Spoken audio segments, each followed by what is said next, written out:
Lord, brothers and sisters. भाई और बहनों, बहुत बहुत धन्यवाद आपका और प्रेज द लॉर्ड आप सभी को। Once again, I greet you all in the name of Jesus Christ. और यीशु मसीह के नाम पर आप सभी को आह्वान करता हूँ। And I feel it is a privilege to worship together as a Christ family. और मैं ऐसा महसूस करता हूँ, ये एक सौभाग्य है कि हम यीशु मसीह के एक परिवार होकर परमेश्वर की आराधना कर रहे हैं। Before we go into the worship, I just want to give one verse from the Bible. It is in Jeremiah chapter 29 verse 11. और यिर्मयाह की किताब उसका 29वां अध्याय और 11वां पद कुछ ऐसा कहता है। By reading that verse, we can understand God has each and every plans for you and me. और जब आप उस वचन को पढ़ रहे हो तो उसमें परमेश्वर हमारे लिए बहुत सारी कल्पनाएं बना रखा है। And the plans for prosper, not to harm us. और वो सारी जो योजनाएं हैं, वो जो कल्पनाएं हैं, वो हमारे लाभ की हैं, हानि की नहीं। And surely in this situation, while we thinking sitting at home, we may be thinking what will be our future. और जब हम ऐसे परिस्थितियों में हम घर पे बैठे हुए हैं तो हम ये सोच रहे होंगे हमारा भविष्य क्या होने वाला है। And I want to tell you again by this word, there are lots of words says fear not, fear not, fear not, because God is in control and God will have a bright future for us. और परमेश्वर ने बहुत बार ये कहा है कि डरो मत, मैं तुम्हारे साथ हूँ। परमेश्वर के हाथों में आपकी योजनाएं हैं, आपका भविष्य परमेश्वर के हाथों में है। With that hope and with that faith, let us worship the God of God, King of Kings. और उस विश्वास के साथ, उस आशा के साथ आइए राजाओं का राजा, प्रभुओं का प्रभु को हम आराधना करें। Let us sing one verse song, Hindi song, मेरे पास रहना, and we can sing it on Kannada also, नन्हत्तेरा Veeru. और आप अगर आपके पास ये गीत है कि मेरे पास रहना प्यारे यीशु, और अगर आप कन्नड़ा में हैं तो वो नन्हत्तेरा वीरू ये गीत को गाकर हमारे साथ गा सकते हैं। पास रहना प्यारे यीशु, मैं तेरे बिना जी ना सकूंगा। मेरे पास रहना प्यारे यीशु, मैं तेरे बिना जी ना सकूंगा। Hallelujah, hallelujah, hallelujah, hallelujah, hallelujah, hallelujah, hallelujah, hallelujah. Let's sing in Kannada. ನನ್ಹತ್ತಿರ ವೀರು ಓ ಯೇಸುವೆ, ನಾನಿನ್ನನು ಬಿಟ್ಟು ಬಾಳಲಾರೆನು. ನನ್ಹತ್ತಿರ ವೀರು ಓ ಯೇಸುವೆ, ನಾನಿನ್ನನು ಬಿಟ್ಟು ಬಾಳಲಾರೆನು. Hallelujah.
ಹೌದಪ್ಪ ಯೇಸಪ್ಪ ಸ್ವಾಮಿ, ಸ್ತೋತ್ರ ಸಲ್ಲಿಸುತ್ತೇವೆ ಸ್ವಾಮಿ. ನಮ್ಮ ಹತ್ತಿರವೇ ಇರು ಕರ್ತನಾದ ದೇವರೇ, ಯಾಕಂದ್ರೆ ನಿನ್ನ ವಾಕ್ಯ ಹೇಳೋ ಪ್ರಕಾರ ಯೋಹನನ ಬರೆದ ಪತ್ರಿಕೆ 15ನೇ ಅಧ್ಯಾಯದಲ್ಲಿ ಸ್ವಾಮಿ, ನಾನೇ ನಿಜವಾದ ದ್ರಾಕ್ಷ ಬಳ್ಳಿ ಸ್ವಾಮಿ. ನೀವು ಹೇಳಿದ್ರಿ ಸ್ವಾಮಿ, ನನ್ನಲ್ಲಿ ಇರುವವನು ಫಲ ಕೊಡುವವನು ಮತ್ತು ನೀವು ನನ್ನನ್ನು ಬಿಟ್ಟು ಏನು ಮಾಡಲಾರಿರಿ ಎಂಬುದಾಗಿ ಸ್ವಾಮಿ ನೀವು ಹೇಳಿದಿರಿ ಸ್ವಾಮಿ. ದೇವರೇ, ಹೌದು ಕರ್ತನಾದ ದೇವರೇ, ಇದು ಸತ್ಯವಾದ ಮಾತು. ನಾವು ನಿನ್ನನ್ನು ಹೊರತುಕೊಳ್ಳ ಕರ್ತನಾದ ದೇವರೇ ಏನು ಮಾಡಲಾರೆವು ಸ್ವಾಮಿ.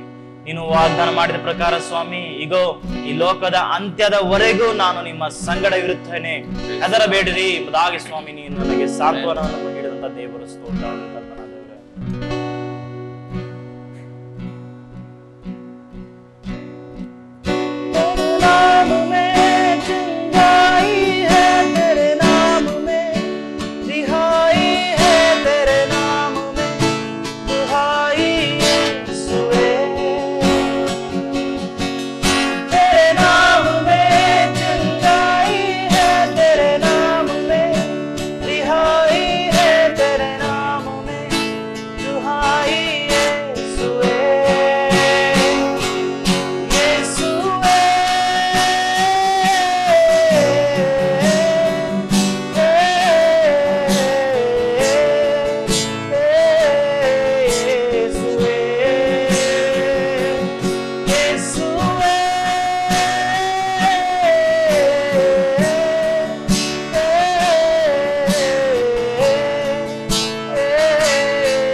परमेश्वर आपके नाम में चंगाई है, परमेश्वर आपके नाम में रिहाई है, आपके नाम में शांति मुक्ति। प्रभु परमेश्वर धन्यवाद करते हैं।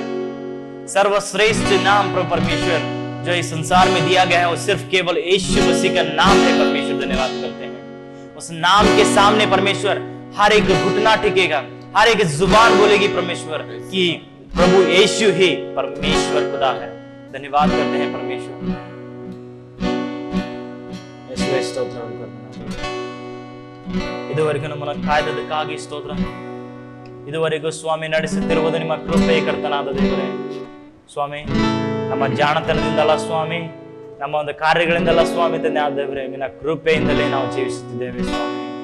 ಮುಂಬರುವ ಯಾವುದೇ ಪರಿಸ್ಥಿತಿಗಳಾಗಿರಲಿ ಸ್ವಾಮಿ, ನಾವು ಹೆದರುವುದಿಲ್ಲ, ಅಂಜುವುದಿಲ್ಲ ಕರ್ತನಾದ ದೇವರೇ, ಯಾಕಂದರೆ ನೀನು ನಿಯಂತ್ರಣದಲ್ಲಿದ್ದೀಯಾ ಸ್ವಾಮಿ ತಂದೆ ಆದ ದೇವರೇ। ಸ್ತೋತ್ರ।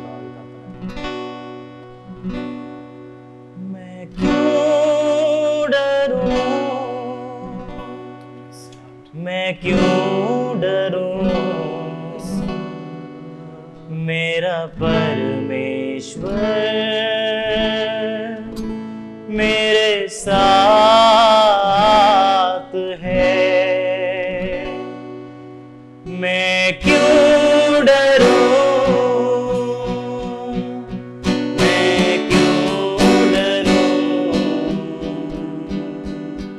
मेरा मेरे साथ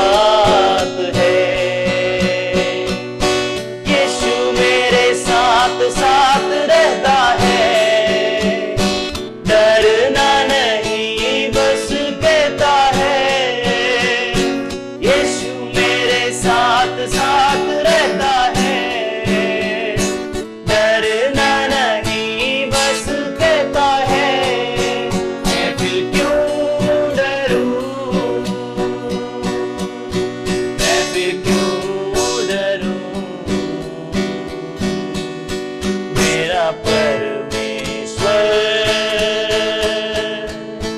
मेरे साथ है। बादशाह जलाई मेरे आगे आगे चलता, लाखों लाख दूत मेरी रखवाली करता।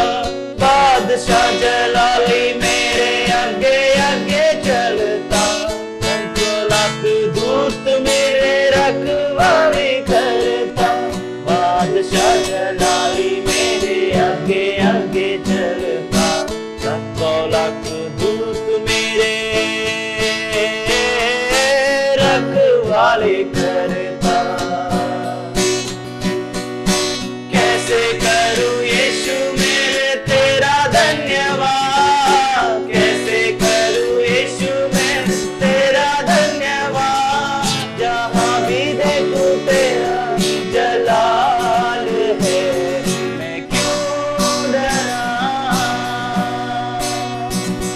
मैं क्यों डरा। मेरा परमेश्वर मेरे साथ है, मैं क्यों डरूं, मैं क्यों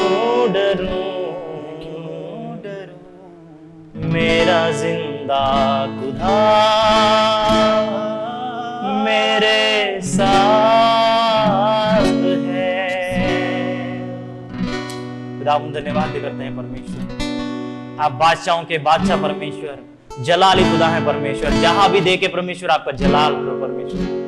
धन्यवाद करते हैं इस समय में परमेश्वर, चाहे कोई भी कठिनाई आए, कोई भी बीमारी क्यों ना परमेश्वर, आपका वचन कहता है चाहे कुछ भी बीमारी या फिर अब और या फिर कोई भी भविष्य, कोई भी हमें परमेश्वर के प्रेम से अलग नहीं कर पाएगा।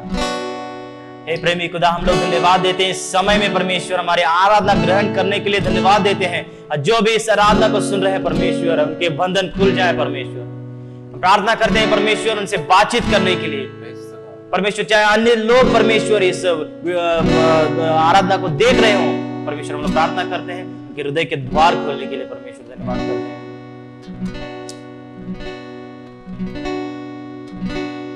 यीशु मेरी जिंदगी कभी ना मरूंगा,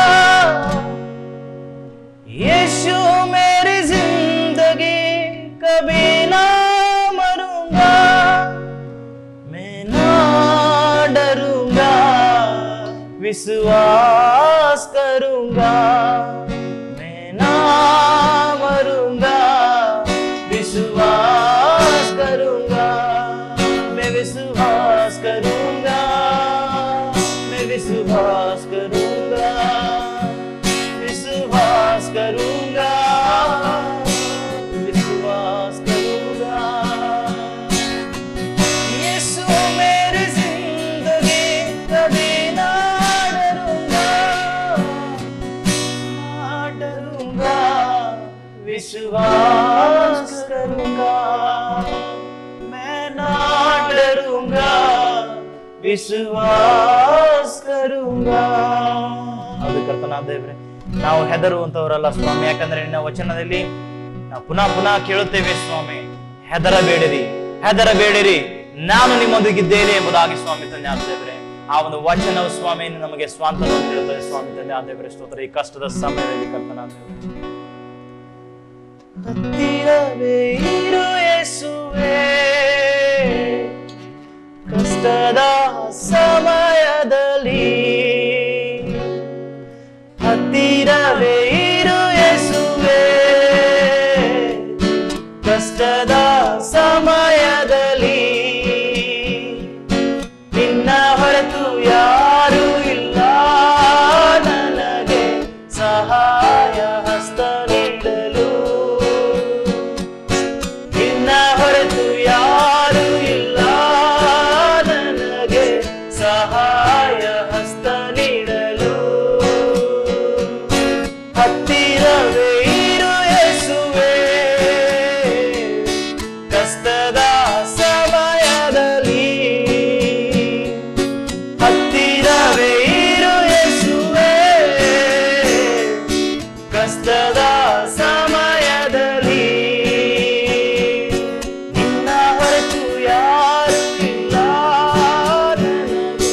ಸಹಾಯ ಹಸ್ತ ನೀಡಲು. ನಿನ್ನ ಹೊರತು ಯಾರು ಇಲ್ಲ ನನಗೆ ಸಹಾಯ ಹಸ್ತ ನೀಡಲು. ಪರಲೋಕದಲ್ಲಿ ಆಸನಾರೂಢನಾಗಿರುವ ನಮ್ಮ ಕರ್ತನಾದ ದೇವರೇ, ಎಷ್ಟೋ ಜನರು ಕೆಲಸವನ್ನು ಕಳೆದುಕೊಂಡು ಸ್ವಾಮಿ, ಆಹಾರವಿಲ್ಲದೆ ಸ್ವಾಮಿ ಕರ್ತನಾದ ದೇವರೇ, ಎಷ್ಟೋ ಜನ ರೋಗದಿಂದ ಬಳಲುತ್ತಾ ಇದ್ದಾರೆ ಸ್ವಾಮಿ. ನಾವು ಪ್ರಾರ್ಥಿಸುತ್ತೇವೆ ಸ್ವಾಮಿ, ನೀನಲ್ಲದೆ ಸ್ವಾಮಿ ಇದು ಯಾರಿಂದಲೂ ಸಾಧ್ಯವಿಲ್ಲ ಕರ್ತನಾದ ದೇವರೇ. ಸ್ವಾಮಿ ನೀನು ಕೃಪೆ ತೋರದಿದ್ದರೆ ಸ್ವಾಮಿ ತಂದೆ ಆದ ದೇವರೇ ಇದು ಸಾಧ್ಯವಿಲ್ಲ ಕರ್ತನಾದ ದೇವರೇ. ನೀನು ಕೃಪೆಯುಳ್ಳ ದೇವರು, ಕರುಣೆಯುಳ್ಳ ದೇವರು. ನಾವು ಪ್ರಾರ್ಥಿಸುತ್ತೇವೆ ಈ ಒಂದು ಮಹಾಮಾರಿ ಕೊರೋನಾ ವೈರಸ್ಗೋಸ್ಕರ ಕರ್ತನಾದ ದೇವರೇ, ನಿನ್ನ ಒಂದು ಕೃಪೆಯಿಂದ ಸ್ವಾಮಿ ಇದು ಬೇಗನೆ ಕರ್ತನಾದ ದೇವರೇ ತಳ್ಳಿ ಹೋಗಲಿ, ಬೇಗನೆ ಸ್ವಾಮಿ ಇದು ಮಾಯವಾಗಲಿ ಎಂಬುದಾಗಿ ನಾವು ಪ್ರಾರ್ಥಿಸುತ್ತೇವೆ ತಂದೆ ಆದ ದೇವರೇ. ನೀನು ಕರ್ತನಾದ ದೇವರೇ ಸ್ತೋತ್ರ, ನೀನು ನಿಯಂತ್ರಣದಲ್ಲಿದ್ದೀಯಾ ಸ್ವಾಮಿ. ಭೂಮಿ ಆಕಾಶಗಳನ್ನು ಸೃಷ್ಟಿ ಮಾಡಿದಂತ ದೇವರು ಸ್ವಾಮಿ ತಂದೆ ಆದ ದೇವರೇ, ನಮ್ಮ ಬದುಕನ್ನು ಬಲ್ಲಾತನಾಗಿದ್ದೀಯಾ ಸ್ವಾಮಿ. ಮತ್ತು ಕರ್ತನಾದ ದೇವರೇ, ಯಾರಿಗಾದರೂ ಸ್ವಾಮಿ ಕಷ್ಟದಿಂದ ಬಳಲ್ತಾ ಇದ್ದಾರೆ ಸ್ವಾಮಿ ತಂದೆ ಆದ ದೇವರೇ, ನೀನು ನೋಡುವಂತ ದೇವರು ಸ್ವಾಮಿ, ಅವರಿಗೆ ಸ್ವಾಮಿ ತಂದೆ ಆದ ದೇವರೇ ಸಹಾಯ ಮುಟ್ಟುವಂತೆ ನೀನು ಸಹಾಯವನ್ನು ಮಾಡಬೇಕೆಂಬುದಾಗಿ ಪ್ರಾರ್ಥಿಸುತ್ತೇವೆ ಸ್ವಾಮಿ. ಒಂದು ಆರಾಧನೆ ಭಾಗದಲ್ಲಿ ನಮ್ಮ ಜೊತೆಗಿದ್ದಕ್ಕಾಗಿ ಸ್ತೋತ್ರ. ಯೇಸುವಿನ ನಾಮದಲ್ಲಿ ಈ ಪ್ರಾರ್ಥನೆಯನ್ನು ಬೇಡಿ ಹೊಂದಿದ್ದೇವೆ ತಂದೆ, ಆಮೆನ್. प्यारे भाई और बहनों, बहुत बहुत धन्यवाद आप सभी का। आपने एक बहुत अच्छा एक आराधना में हमारा सहयोग दिया। ನನ್ನ ಪ್ರಿಯ ಸಹೋದರ ಸಹೋದರಿಯರೇ, ನಿಮ್ಮೆಲ್ಲರಿಗೂ ನಾನು ಧನ್ಯವಾದಗಳನ್ನು ತಿಳಿಸಲು ಇಷ್ಟಪಡ್ತೇನೆ. ನೀವು ಆರಾಧನೆ ಭಾಗದಲ್ಲಿ ನಮ್ಮ ಜೊತೆಗಿದ್ದೀರಿ ಎಂದು ನಾನು ನಂಬುತ್ತೇನೆ. और हमारे आराधना के प्रारंभ में जैसे कि हमने देखा कि यिर्मयाह का किताब वो उसका 29वां अध्याय और 11वां पद, जैसे कि परमेश्वर हमारे लिए बहुत सारे कल्पनाएं रखा है। ಅವರ ಹೇಗೆ ನಾವು ಆರಾಧನೆಯ ಭಾಗದಲ್ಲಿ ಯೆರೆಮೀಯನಿಗೆ ಬರೆದಂತ ಪತ್ರಿಕೆ 29:11 ವಚನದಿಂದ ನಾವು ನೋಡಿದೀವಿ, ದೇವರು ನಮಗೋಸ್ಕರ ಯೋಜನೆಗಳನ್ನು ಇಟ್ಟಿದ್ದಾನೆ. आगे चलकर अभी वचन की ओर चलते हैं। आइए एक छोटी सी प्रार्थना करेंगे और अग्रसर होंगे। ಈ ಒಂದು ವಚನದ ಮುಂಚಿತವಾಗಿ ನಾವು ಒಂದು ಚಿಕ್ಕ ಪ್ರಾರ್ಥನೆಯನ್ನು ಮಾಡಿಕೊಳ್ಳೋಣ. प्यारे खुदावन, धन्यवाद करते हैं तेरे वचन के लिए। एक बहुत ही सुंदर आराधना में हमारा सहयोग दिया तूने, इसलिए धन्यवाद करते हैं तेरा।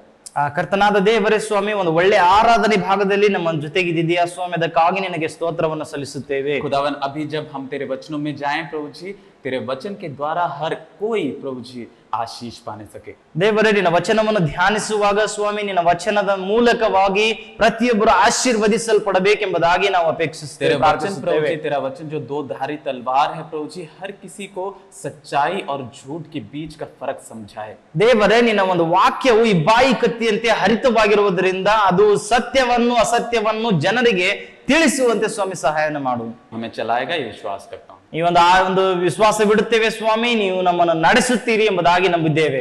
यीशु मसीह के नाम पे मांगते हैं, ಯೇಸು ಕ್ರಿಸ್ತನ ನಾಮದಲ್ಲಿ ಬೇಡಿ ಹೊಂದಿದ್ದೇವೆ ತಂದೆ, ಆಮೆನ್. Praise the Lord. ದೇವರಿಗೆ ಸ್ತೋತ್ರ. आइए एक वचन में जाने से पहले मैं छोटी सी एक बात कहना चाहूंगा आप सभी को। ಈ ಒಂದು ವಾಕ್ಯದಲ್ಲಿ ಹೋಗುವ ಮುಂಚೆ ನಾನು ಒಂದು ವಿಷಯವನ್ನು ನಿಮಗೆ ತಿಳಿಸಲು और ಇಷ್ಟಪಡುತ್ತೇನೆ. आज का ये विषय है, हमारा जो मैसेज का विषय है, अग्नि के द्वारा प्रार्थना। ಈ ಒಂದು ನಮ್ಮ ಒಂದು ವಾಕ್ಯದ ಒಂದು ವಿಶೇಷ ಏನಂದ್ರೆ ಅಗ್ನಿಯ ಮೂಲಕ ಪ್ರಾರ್ಥನೆ. Pray with fire. ಆ ಅಗ್ನಿಯೊಂದಿಗೆ ನೀವು ಪ್ರಾರ್ಥಿಸಿರಿ. और जब हम प्रार्थना के बारे में जानते हैं, ನಾವು ಪ್ರಾರ್ಥನೆ ಎಂಬುದಾಗಿ ಬರುವುದಾದ್ರೆ तो बहुत ऐसे हम सभी जानते हैं, हम सभी लोग प्रार्थना करते हैं, लेकिन हमारे जीवन में कुछ ऐसी चीजें हैं जो केवल प्रार्थना के द्वारा साध्य हैं। ಈ ಒಂದು ಪ್ರಾರ್ಥನೆ ಎಂಬುದಾಗಿ ನೋಡುವುದಾದ್ರೆ ನಮ್ಮ ಜೀವಿತದಲ್ಲಿ ಕೆಲವು ಕಾರ್ಯಗಳು ಪ್ರಾರ್ಥನೆಯಿಂದ ಮಾತ್ರ ಅದು ಸಾಧ್ಯ. और हम जब प्रार्थना की बात करते हैं तो प्रार्थना क्या है? ಈ ಒಂದು ಪ್ರಾರ್ಥನೆ ಎಂಬುದಾಗಿ ನೋಡಿದರೆ ಪ್ರಾರ್ಥನೆ ಏನು? प्रार्थना का मतलब है परमेश्वर के साथ बात करना। ಆ ಪ್ರಾರ್ಥನೆ ಎಂಬುದಾಗಿ ನೋಡಿದರೆ ದೇವರೊಟ್ಟಿಗೆ ನಾವು ಮಾತನಾಡುವುದು. अगर इंग्लिश में बोला जाए ये तो प्रेयर इज ए डायलॉग। ಆ ದೇವರೊಂದಿಗೆ ಸಂಭಾಷಣೆ ಎಂಬುದಾಗಿ ನಾವು ಇಂಗ್ಲಿಷ್ ನಲ್ಲಿ ನೋಡ್ತೇವೆ. Prayer is not a monologue, it's a dialogue. ಈ ಒಂದು ಪ್ರಾರ್ಥನೆ ಎಂಬುದಾಗಿ ನೋಡಿದರೆ ನಮ್ಮೊಂದಿಗೆ ನಾವು ಮಾತನಾಡುವುದಲ್ಲ, ದೇವರೊಂದಿಗೆ ನಾವು ಸಂಭಾಷಣೆಯನ್ನು ಮಾಡುವುದು. और जब ऐसा होता है तो मैं छोटा सा एक उदाहरण देना चाहूंगा। ಹೀಗೆ ಇರುವುದರಿಂದ ನಾನು ಒಂದು ಚಿಕ್ಕ ಉದಾಹರಣೆಯನ್ನು ನಿಮ್ಗೆ ಹೇಳ್ತೇನೆ. आप सभी के पास मोबाइल फोन है, ನಿಮ್ಮೆಲ್ಲರ ಒಟ್ಟಿಗೆ ನಾನು ನಂಬುತ್ತೇನೆ ಮೊಬೈಲ್ ಫೋನ್ಗಳಿದೆ. और किसी के पास स्मार्टफोन है, किसी के पास कीपैड फोन है, किसी के पास फ्लिप ओवर वाला फोन होता होगा। ನಿಮ್ಮಲ್ಲಿ ಕೆಲವರ ಹತ್ರ ಸ್ಮಾರ್ಟ್ ಫೋನ್ ಇರ್ಬೋದು, ಕೆಲವರ ಹತ್ರ ಕೀಪ್ಯಾಡ್ ಫೋನ್ ಇರ್ಬೋದು, ಕೆಲವರ ಹತ್ರ ಫ್ಲಿಪ್ ಮಡ್ಚೋದು ಆಮೇಲೆ ತೆಗಿಯೋದು ಫ್ಲಿಪ್ ಓವರ್ ಫೋನ್ ಕೂಡ ಇರ್ಬೋದು. और वो जब स्मार्टफोन पूरी तरह से व्यर्थ हो जाता है जब उसे आप चार्ज नहीं करते।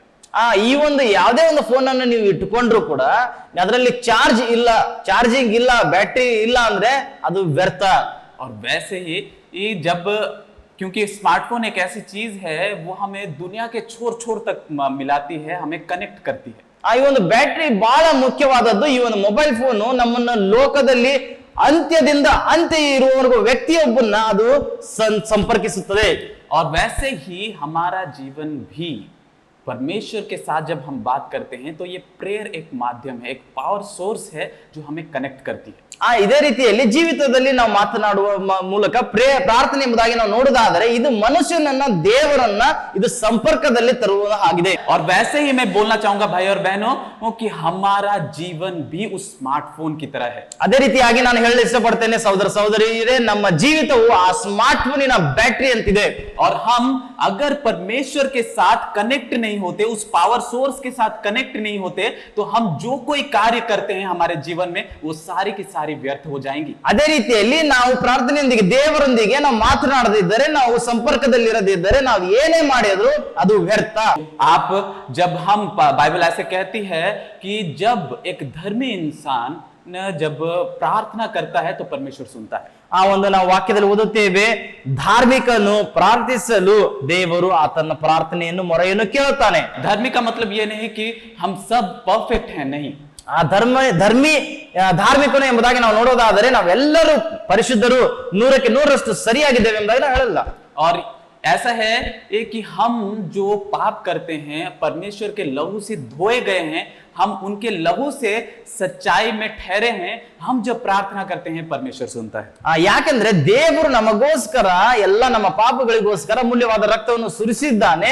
ಆ ಒಂದು ರಕ್ತದ ಮೂಲಕವೇ ದೇವರಲ್ಲಿ ನಾವು ಧಾರ್ಮಿಕರಾಗಿ ನಾವು ನಿಲ್ಲುತ್ತೇವೆ. और मैं कहना चाहूंगा दोस्तों कि आप जब प्रार्थना करते हैं, आप जब परमेश्वर में सच्चाई में चलकर प्रार्थना करते हैं तो वो प्रार्थना काम करती है। ಆ ದೇವರಲ್ಲಿ ನಾನು ಹೇಳಲಿಕ್ಕೆ ಇಷ್ಟಪಡ್ತೇನೆ, ಯಾವಾಗ ನೀವು ಆತ್ಮದಿಂದಲೂ ಸತ್ಯದಿಂದಲೂ ದೇವರನ್ನು ಹುಡುಕ್ತೀರಿ, ಪ್ರಾರ್ಥಿಸುತ್ತೀರಿ, ಆ ಒಂದು ಪ್ರಾರ್ಥನೆಯು ನಿಜವಾದ ಪ್ರಾರ್ಥನೆ. आप जब ऐसे कोई सिचुएशन में जाते हैं, ऐसे कोई परिस्थिति में जाते हैं जहां पे पूरी की पूरी वो परिस्थिति बिगड़ चुकी है, जब आप कहते हैं यीशु मसीह के नाम से ये परिस्थिति में शांति आने पाए, तो वहां पे वो कार्य करता है।